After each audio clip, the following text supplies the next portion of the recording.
Mabuhay! Hindi na po ako magpapaligoy-ligoy pa sa paghahayag ng mensahe ng panaginip sa oras na ito upang hindi ka na po mainip sa paghihintay. Kaya ito na, sisimulan agad natin. Sa malawak na tanawin ng holistic knowledge and wisdom, ang panaginip ng isang gintong ahas ay isang simbolo na may napakalalim na kahulugan na kadalasang hindi nauunawaan ng karamihan.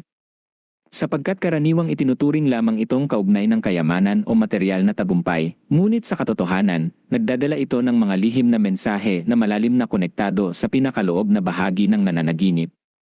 na nagsasabi tungkol sa proseso ng espiritual na pagkakatauhan, pagtuklas ng tunay na halaga ng buhay, at pagkakakilanlan sa mga puwersa ng paglikha, at pag-abot sa mas mataas na layunin na kadalasan ay hindi nakikita ng marami.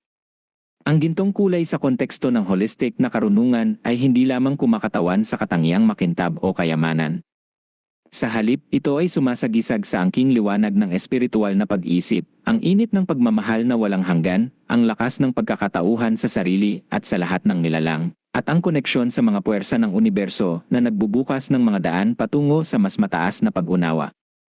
Ang ahas mismo ay isang sinaunang arketipo na nauunawaan bilang simbolo ng pagbabago at paglago dahil sa kakayahang nitong magpalit ng balat. Ito ay kumakatawan sa pag-alis ng mga lumang paniniwala at mga paraan ng pag-isip na hindi na nagsisilbi sa ating ikabubuti at ng pagyakap sa isang bagong antas ng pag-iral na puno ng kahalagahan at kabuluhan para sa sarili at sa iba. Kapag pinagsama ang dalawang simbolo na ito, ang gintong kulay at ang ahas, lumalabas ang isang mensahe na mas malalim pa kaysa sa anumang karaniwang interpretasyon ng panaginip, na nagsasabi tungkol sa kahalagahan ng pagkilala sa ating mga kakayahan at potensyal na maaaring magdala ng kagalingan at kasiyahan sa buhay ng marami. Ang gintong ahas sa panaginip ay kadalasang kumakatawan sa ating sacred self, ang mga aspeto ng ating pagkatao na konektado sa ating mga kakayahan sa paglikha, pag-unawa sa sarili, at sa mga puwersa ng universo na nagbubukas ng mga daan patungo sa mas mataas na pag-unawa. Karaniwang iniisip ng marami na ang tagumpay ay nakukuha lamang sa pamamagitan ng materyal na kayamanan o posisyon, ngunit ang lihim na mensahe ng gintong ahas ay nagsasabi na ang tunay na halaga at kahalagahan ng buhay ay nasa loob natin, sa ating kakayahang makilala ang sarili, sa ating kakayahang makiramdam ng mga pangangailangan ng iba, at sa ating kakayahang ibahagi ang ating mga karanasan at kaalaman sa iba. Halimbawa, ang mga sandali ng kagalakan na nararamdaman natin kapag nakakagawa tayo ng mga bagay na mahalaga sa atin o kapag nakakausap natin ang mga taong nagbibigay sa atin ng malalim na pag-unawa ay maaaring isang senyales na kailangan nating ibigay ng mas maraming pansin sa ating mga kakayahan at potensyal.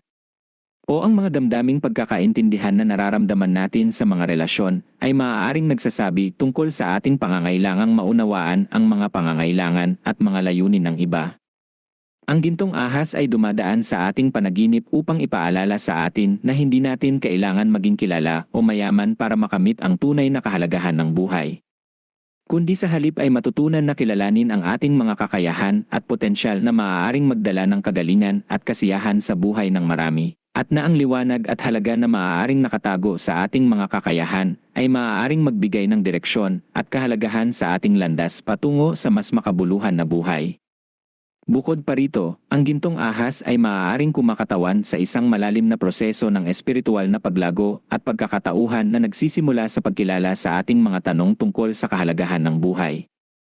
sa ating mga layunin at sa ating pagkakakilanlan sa sarili, isang pagbubukas ng espiritual na paningin. Tulad ng mga sinaunang mitolohiya na nagsasabi tungkol sa mga bayaning nakamit ang karunungan sa pamamagitan ng pag-alis mula sa mga lumang paraan ng pag-isip at pagtanggap sa mga bagong paraan ng pag-unawa sa buhay. Karaniwang natatakot ang mga tao sa ideyang ito ng paglalakbay sa sariling isipan at espiritu dahil inaakala nilang ito ay magdudulot ng pagkabalisa o kawalan ng katiyakan. Ngunit ang lihim na mensahe ng gintong ahas ay nagsasabi na ang espiritual na paglago ay hindi nangangahulugang pag-iwan sa mundong makamundo, kundi sa halip ay pagkakaroon ng mas malawak na pananaw na kinabibilangan ng parehong pisikal at espiritual na aspeto ng buhay. Sa panahon ng prosesong ito, natututunan nating maunawaan ang mga koneksyon sa pagitan ng lahat ng bagay, mga batas ng universo na namamahala sa lahat ng nilalang, at mga paraan upang gamitin ang ating espiritual na lakas para sa ikabubuti ng sarili at ng iba. Maaari itong magdala ng mga kakaibang karanasan sa simula, ngunit sa huli, nagbibigay ito ng malalim na kagalakan at pagkakatauhan dahil natututunan nating mamuhay ng may malinaw na layunin at kahalagahan ng ating pag-iral. Ang gintong ahas ay nagsisilbing gabay sa paglalakbay na ito, bagamat maaaring mukhang misteryoso o hindi maunawaan sa una. Ito ay nandyan upang tiyakin na tayo ay sumusunod sa tamang landas ng espiritual na paglago at na makakamit natin ang karunungan na nararapat sa atin bilang mga nilalang na may espiritu. Isa pang lihim na mensahe ng gintong ahas na hindi alam ng karamihan ay ang koneksyon nito sa mga sinaunang kaalaman tungkol sa mga puwersa ng paglikha at pagkakatauhan at sa mga tradisyon ng mga pilosopo, artista, at mga tagapagtaguyod ng mga paraan ng pag-unawa sa buhay na nagmumula sa mga sinaunang kabihasnan. Sa maraming kultura sa buong mundo, ang gintong kulay ay iginagalang bilang simbolo ng mga sagradong kaalaman tungkol sa paglikha ng universo, sa mga puwersang nagpapatakbo sa lahat ng nilalang, at sa mga paraan upang makamit ang pagkakatauhan sa pinagmumulan ng buhay. Kapag ang gintong ahas ay lumitaw sa ating panaginip, maaari itong nangangahulugang tayo ay tinatawag na buksan ang ating sarili sa mga kaalamang ito, na maaaring hindi matutunan sa mga paaralan o trabaho kundi sa pamamagitan ng ating sariling karanasan sa pagmumuni-muni, pagbabasa ng mga aklat tungkol sa filosofiya at espiritual na paglago, at mga pagkakataong makipag-ugnayan sa mga taong may malalim na kaalaman sa buhay. Maaari itong magpahiwatig na may mga kasanayan tayo sa paglikha ng mga bagay na may kahalagahan, sa pagbibigay ng suporta sa mga taong nangangailangan, o sa pagpapalaganap ng kaalaman tungkol sa mga mahahalagang issue sa buhay. Mga bagay na hindi natin napapansin dahil mas nakatuon tayo sa mga praktikal na pangangailangan ng ating buhay.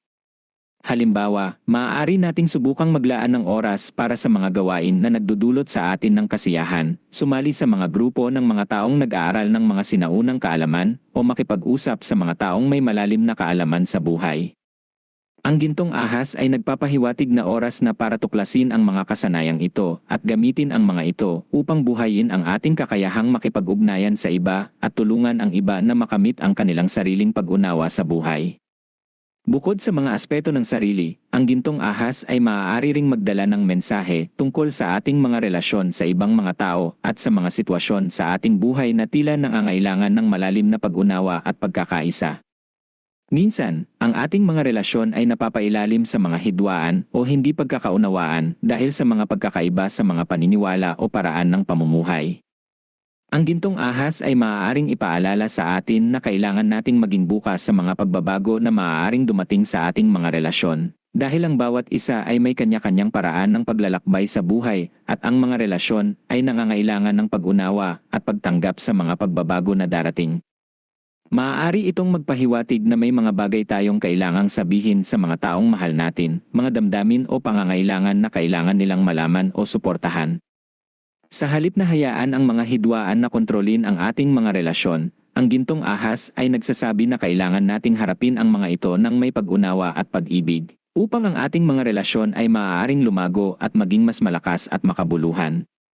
Maaari rin itong magpahiwatig na kailangan nating maging mas maunawain sa mga damdamin at pangangailangan ng iba, na bigyan sila ng pansin at suporta na kailangan nila.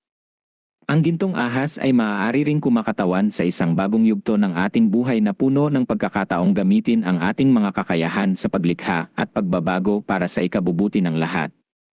Minsan, ang buhay ay nagdadala sa atin ng mga sitwasyon na tila nangangailangan ng malalim na pag-unawa at suporta, tulad ng pagtulong sa mga taong nangangailangan ng tulong o paglahok sa mga kilusan para sa katarungan at pagkakapantay-pantay. Karaniwang iniisip ng mga tao na ang mga gawain ito ay nangangailangan ng espesyal na kakayahan o posisyon. Ngunit ang lihim na mensahe ng gintong ahas ay nagsasabi na ang ating kakayahang makita at maunawaan ang mga pangangailangan ng iba ay nagbibigay sa atin ng lakas na kailangan natin para harapin ang mga hamong ito. Ang gintong kulay ng ahas ay sumasagisag sa angking liwanag at init na nasa loob natin, isang enerhiya na nagbibigay daan sa atin na harapin ang mga sitwasyon ng may karunungan at pag-ibig. Kapag tinanggap natin ang mga pagkakataong ito ng may bukas na puso at isipan, natututunan nating mas mahusay na kilalanin ang ating sarili bilang mga tagapag-alaga at tagapagligtas, matuklasan ang ating mga kakayahan sa pagtulong at pagbabago, at makamit ang mga bagay na dati nating akalain na hindi natin magagawa. Ang gintong ahas ay nandyan upang gabayan tayo sa prosesong ito, upang ipaalala sa atin na tayo ay may mahalagang papel na gagampanan sa paghubog ng kinabukasan ng mga tao at sa pagpapalaganap ng karunungan at pag-ibig sa lahat ng nilalang.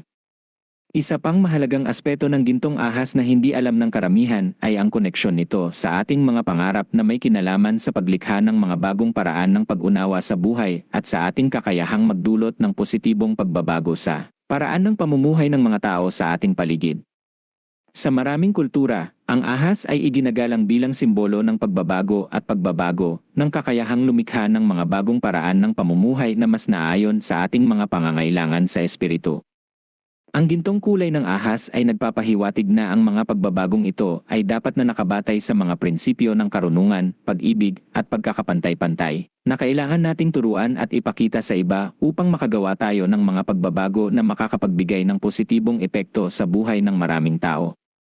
Karaniwang kinokontrol ng mga tao ang kanilang mga pangarap o ideyang makakapagbago ng paraan ng pamumuhay dahil sa takot sa pagkakaiba sa iba o sa mga paniniwalang hindi sila makakapagbago ng buhay. Ngunit ang gintong ahas ay nagsasabi na ang mga pangarap na ito ay bahagi ng ating natural na pagkatao bilang mga nilalang na may kakayahang mag-isip at makipag-ugnayan.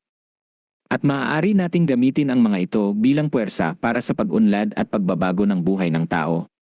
Kapag natutunan nating yakapin at igalang ang mga pangarap na ito, natututunan din nating mas mahusay na makipag-ugnayan sa mga taong may parehong adhikain, makita ang mga pagkakataong makapagbigay ng suporta sa mga taong nangangailangan, at lumikha ng mga paraan upang makamit ang mga layuning ito na nagdudulot ng mas malalim na pagkakaisa sa sarili at sa lahat ng tao na nakikita natin araw-araw.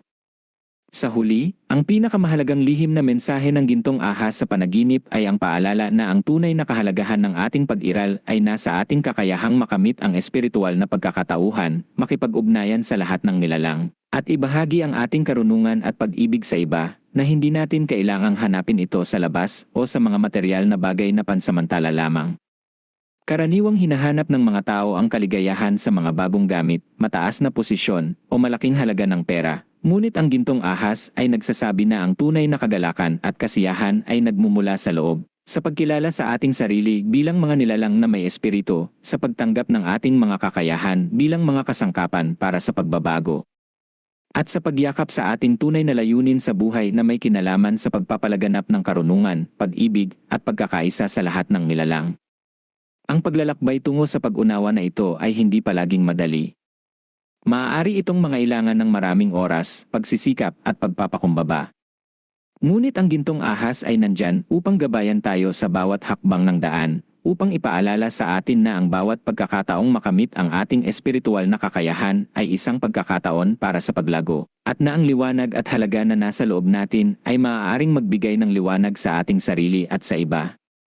Sa pamamagitan ng pagtanggap sa mensahe ng gintong ahas, natututunan nating maging mas malakas, mas buo, at mas malapit sa ating tunay na sarili, at sa gayon, maaari nating ibahagi ang ating liwanag at karunungan sa iba, na nagdudulot ng positibong pagbabago sa ating sarili, sa ating mga pamilya, at sa buong mundo. Muli, maraming salamat sa pakikinig. Naway hindi ka lang po basta nasiyahan, kundi may natutunan at naintindihan ka rin. Hanggang sa muli.